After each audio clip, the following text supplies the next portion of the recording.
സമാധാനത്തിൻ ദൂതുമായി ഒലിവിലമീടിയ ഇവിടെ തിരുവചനധ്യാനങ്ങളാൽ നിറയുന്നു ഈ അന്തരീക്ഷം.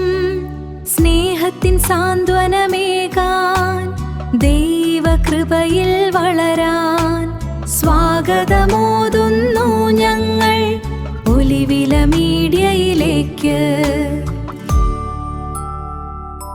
ത്രിയേക ദൈവത്തിന് സ്തുതി. ഇന്ന് ഈസ്റ്ററാണ്. കഴിഞ്ഞ 49 ദിവസങ്ങൾ ക്രിസ്തു വചസ്സുകളിലൂടെയുള്ള ഒരു യാത്രയിലായിരുന്നു നാം.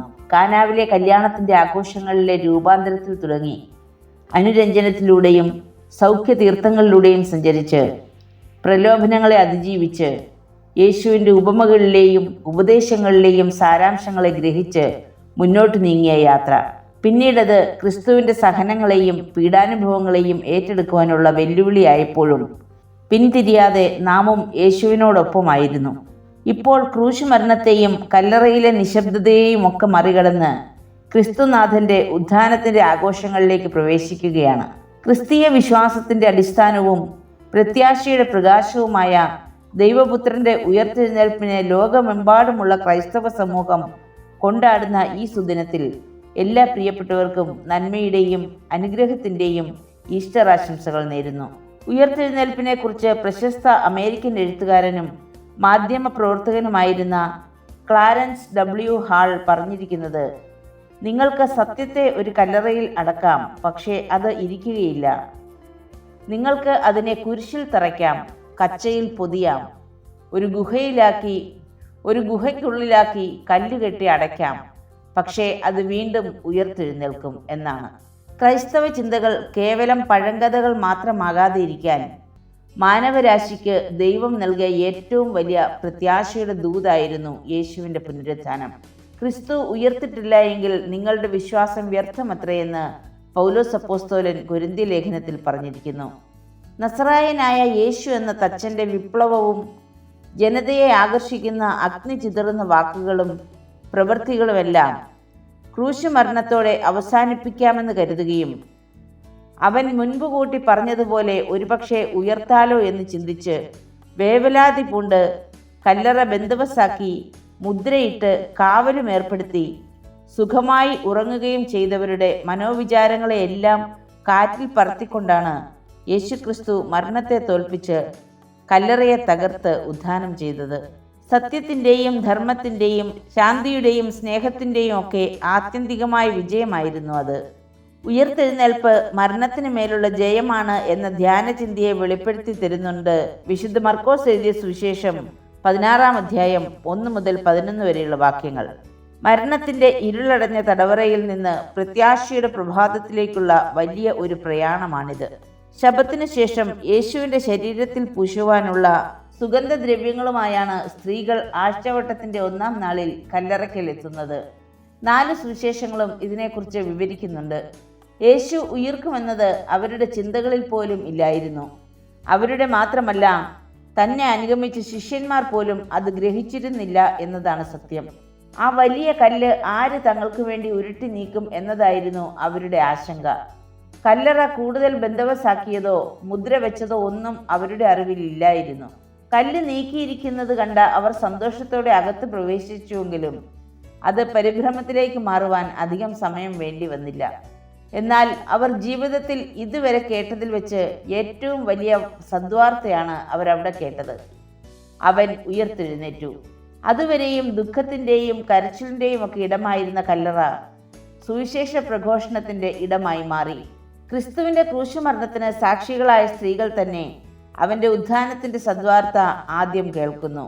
നാം ക്രിസ്തുവിനോടുകൂടെ മരിച്ചുവെങ്കിൽ അവനോടുകൂടെ ജീവിക്കുമെന്ന് റോമാലേഖനത്തിൽ എഴുതിയിരിക്കുന്നു.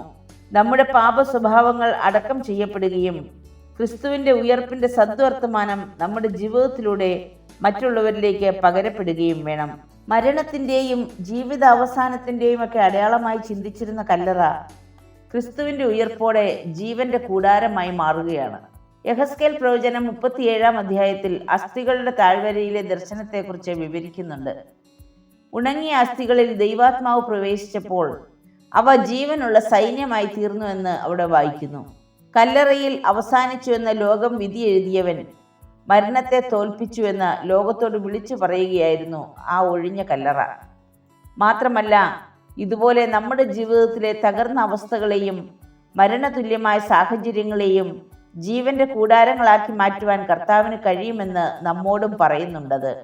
കർത്താവിന്റെ അസാന്നിധ്യത്തിൽ ദുഃഖിതരായിരുന്ന ആ സ്ത്രീകൾക്ക് പ്രത്യാശയുടെ ദൂതായിരുന്നു ആ കല്ലറയിൽ നിന്നും ലഭ്യമായത്. മാത്രമല്ല, മഗ്ദലന മറിയയ്ക്ക് കർത്താവിന്റെ ദർശനം ലഭിച്ചു എന്നും യേശുവിന്റെ ഉയർപ്പിനെ കുറിച്ച് അവൾ ശിഷ്യന്മാരോട് പറഞ്ഞു എന്നും അവിടെ രേഖപ്പെടുത്തിയിരിക്കുന്നു. മരണഭയം എക്കാലത്തും മനുഷ്യനെ വേട്ടയാടാറുണ്ട്. എന്നാൽ ശൂന്യമായ ഈ കല്ലറ ഒരു വലിയ പ്രത്യാശ വിശ്വാസികൾക്ക് പ്രദാനം ചെയ്യുന്നുണ്ട് എന്നതിൽ സംശയമില്ല. മരണം ഒരു അന്ത്യമല്ല, മറിച്ച് നിത്യതയിലേക്കുള്ള ഒരു മാറ്റമാണെന്ന് നമ്മെ ഓർമ്മിപ്പിക്കുകയാണ്. കോതമ്പ് മണി നിലത്ത് വീണ് ചാകുമ്പോൾ പുതിയ മുള വരുന്നത് പോലെ നാമും മഹിമയുള്ള ശരീരത്തിനുടമകളായി ഉയർത്തെഴുന്നേൽക്കുമെന്ന പ്രത്യാശയാണ് യേശുവിൻ്റെ ശൂന്യമായ കല്ലറ പ്രദാനം ചെയ്യുന്നത്. ക്രിസ്തു നിദ്ര കൊണ്ടവരിൽ ആദ്യഫലമായി മരിച്ചവരുടെ ഇടയിൽ നിന്ന് ഉയർത്തിരിക്കുന്നു എന്നും ക്രിസ്തു ഉയർത്തതുപോലെ അവനിൽ വിശ്വസിക്കുന്നവർക്കും ഒരു ഉയർത്തെഴുന്നേൽപ്പുണ്ടാകുമെന്നും 1 കൊരിന്ത്യർ 15-ാം അധ്യായത്തിൽ പൗലോസ് അപ്പോസ്തലൻ ഓർമ്മിപ്പിക്കുന്നുണ്ട്. പ്രിയമുള്ളവരെ, ഉദ്ധിതനായ ക്രിസ്തു ഇന്ന് നമ്മോടും വിളിച്ചു പറയുന്നത് ഉയർത്തെഴുന്നേൽപ്പ് മരണത്തിന്മേലുള്ള ജയമാണ് എന്നത്രേ. ജീവിതത്തിൽ പലപ്പോഴും പ്രത്യാശയും പ്രതീക്ഷയും ഒക്കെ നഷ്ടപ്പെടുന്ന അവസ്ഥയിലൂടെ കടന്നു പോകുന്നവരാകാം ഞാനും നിങ്ങളും. നിരാശയുടെയും പരാജയത്തിൻ്റെയും നിന്ദയുടെയും സഹനത്തിൻ്റെയും ഒക്കെ മരണാനുഭവങ്ങൾ നമുക്കും ഉണ്ടാകാറില്ലേ? മറ്റാരോടും തുറന്നു പറയാനാവാത്ത, പുറത്തു വരാനാകാത്ത വിധം അടച്ചുപൂട്ടപ്പെട്ട പ്രശ്നങ്ങളെയും പ്രതിസന്ധികളെയും കുറിച്ചുള്ള ഹൃദയവേദനകൾ നമ്മെയും അലട്ടാറില്ലേ? എന്നാൽ നാം അനുഭവിക്കുന്ന ഓരോ വ്യഥകളും പ്രത്യാശയുടെ അനുഭവമാക്കി തീർക്കുവാൻ ദൈവത്തിന് കഴിയും എന്നോർക്കുക.